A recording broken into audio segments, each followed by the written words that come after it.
Hello friends, welcome to study stage. तो आज हम लोग गुणनखंड ज्ञात करना सीखेंगे।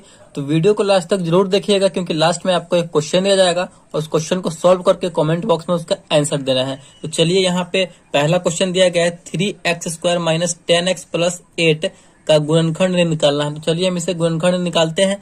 पहले क्वेश्चन को लिख लेते हैं। क्वेश्चन है हमारा 3x² माइनस 10x प्लस 8 है। तो इसका गुणनखंड निकालना है। तो हमें सबसे पहले क्या करना होगा, देखिए अब जब भी गुणनखंड निकालेंगे ना, तो सबसे पहले आपको लास्ट वाली संख्या, लास्ट में जो संख्या दिया हुआ रहेगा उससे, और एक्स स्क्वायर को जो गुणांक में संख्या रहेगा फर्स्ट में, उससे गुना करना है। यानी लास्ट वाली संख्या को हमें क्या करना है, तो एक्स स्क्वायर को जो गुना में दिया हुआ जो संख्या, जो भी संख्या रहे, उससे हमें गुना करना है। सबसे पहले आपको यही करना है। तो 8 में हम एक्स स्क्वायर ये है, इसे गुना में क्या लगा हुआ है 3, तो 8 में हम 3 से गुना करेंगे तो हमारा कितना निकल कर आएगा, तो 24 आ जाएगा। अब आपको ऐसी दो संख्या से गुना करना है जिसका गुना करने पर हमारा ये 24 आ जाए, और उसी दोनों संख्या को जोड़ने या घटाने पर हमारा ये बीच वाला आना चाहिए, ये 10 आना चाहिए। बीच वाला हमेशा हमको प्राप्त होना चाहिए। तो देखिए आपके माइंड में जब आप ऐसे कीजिएगा ना, तो आपके माइंड में अपने आप आ जाएगा।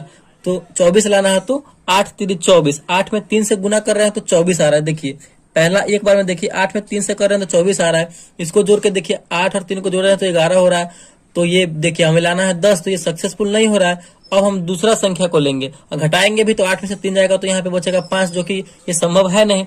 अब देखिए, अब कोई दूसरा संख्या लीजिए आप। अब जो है 24 लाने के लिए 6 चौका 24, 6 में 4 से हमें गुना करना पड़ रहा है, यानी 6 में 4 से गुना करना पड़ रहा है, तो ये 24 आ जा रहा है। और 6 और 4 को जोड़ते हैं तो 10। देखिए बिल्कुल हमारा ये बीच वाला आ रहा है, यानी 6 और 4 को गुना करेंगे तो 24, और 6 और 4 को हम जोड़ेंगे तो 10 लाना है। तो माइनस में 10 लाना है, तो -6, और यहाँ पे -4 को जोड़ेंगे तो हमारा ये 10 चला आएगा और 24 पे चला आएगा। तो चलिए इसी को लेकर के हम सॉल्व करते हैं। देखिए यहाँ पे है 3x² minus 6x minus 4x, क्योंकि -6 और -4 मिलकर हो जाएगा 10, तो माइनस में लेंगे, प्लस 8 है तो 8। अब जो है एक बार हम इन दोनों को साथ में सॉल्व करेंगे लेकर के, फिर एक बार इन दोनों को साथ में सॉल्व करेंगे लेकर। इन दोनों में से आपको कुछ कॉमन होने वाला दिख रहा है, यानी बाहर निकलने वाला दिख रहा है कि नहीं। तो इसमें से हम 3x बाहर निकाल लेंगे, तो यहाँ पे क्या बचेगा, सिर्फ x बचेगा, क्योंकि 3x में x से गुना होगा तो 3x² हो जाएगा। माइनस 6x में से कॉमन हो गया 3x, तो यहाँ पे कितना बचेगा, सिर्फ 2 बचेगा, क्योंकि 3x में 2 से गुना होगा तो 3 दूना 6x यहाँ पे कंप्लीट हो जा रहा है। अब देखिए बिल्कुल जब एक कोष्ठ में जो संख्या आप लिखे होंगे रहेंगे, वही संख्या बिल्कुल हम इधर भी लिख देंगे। x-2 है तो इधर भी हम x-2 लिख देंगे। बस आपको यही स्टेप जो है अपने माइंड में लेते चलना है। अब देखिए, अब हम बीच में कितना से गुना करेंगे इस x में, से -4 आ जाए, -4x आ जाए। तो माइनस अगर हम 4 से गुना करेंगे तो -4x में करेंगे तो -4x, और -4 में -2 से करेंगे तो 8 आ जाएगा। 4 दूना 8 आ जा रहा है, बिल्कुल एकदम सही तरीके से हो जा रहा है।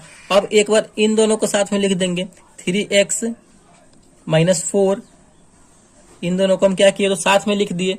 ठीक, अब जो है फिर एक बार इन दोनों में से कोई भी एक बार लिख देंगे, क्योंकि दोनों सेम है।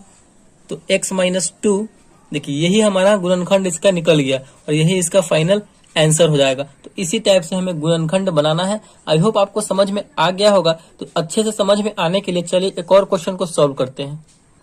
तो यहाँ पे हमने दूसरा क्वेश्चन ले लिया। दूसरा क्वेश्चन है x² प्लस 9x प्लस 20 का गुणनखंड निकालना है। तो चलिए सबसे पहले क्वेश्चन को लिख लेते हैं। क्वेश्चन हमारा क्या है, x² प्लस 9x प्लस 20 है। तो आपको हम क्या बताए हैं, तो सबसे पहले स्टेप में आपको क्या करना है, लास्ट वाली संख्या को लेकर के x² को जो गुना में रहेगा उस संख्या से गुना करना है। तो इसमें जो है x² के गुना में कुछ भी नहीं है।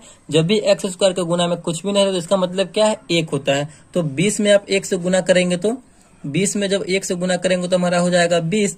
अब हमें ऐसी दो संख्या से गुना करना है जिसको गुना करने पर 20 आ जाए, और उन्हीं दो संख्या को जोड़ने पर या घटाने पर हमारा बीच वाला आना चाहिए। तो गुना कीजिए, 5 चौका 20, आपके माइंड में मतलब अपने आप जो सेट होने लगेगा। तो 5 चौका 20, यानी 5 और 4 में जब हम गुना कर रहे हैं तो हमारा 20 आ रहा है, और 5 और 4 को जोड़ते हैं तो हमारा ये 9 हो जा रहा है, यानी बिल्कुल ये 5 और 4 इस पे सेटिस्फाई है। ठीक, तो क्या करेंगे, हम इसे लेकर चलेंगे। तो चलिए x² से सॉल्व करते हैं। x² प्लस 5 और 4 को लेकर चले तब हमारा 9 आया है।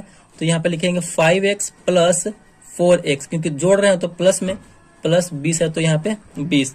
अब क्या करेंगे, एक बार इन दोनों को साथ में लेकर चलेंगे, एक बार इन दोनों को साथ में लेकर चलेंगे। चलिए, इन दोनों में से आपको x कॉमन होने वाला है, क्योंकि दोनों में x है, तो x को हम बाहर निकाल लेंगे, तो इसमें क्या बचेगा, इसमें x बचेगा, और यहाँ पे सिर्फ 5 बचेगा, क्योंकि हम x तो बाहर निकाल लिए हुए हैं। जो इस बॉक्स में रहेगा सेम इधर हम बॉक्स में लिख देंगे, x प्लस 5 है तो इधर भी x प्लस 5 लिख देंगे।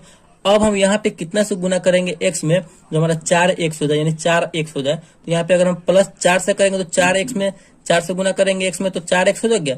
4 में 5 से करेंगे तो 5 का 20 हो जा रहा है, यानी हमारा ये 4 यहाँ पे सेटिस्फाई है।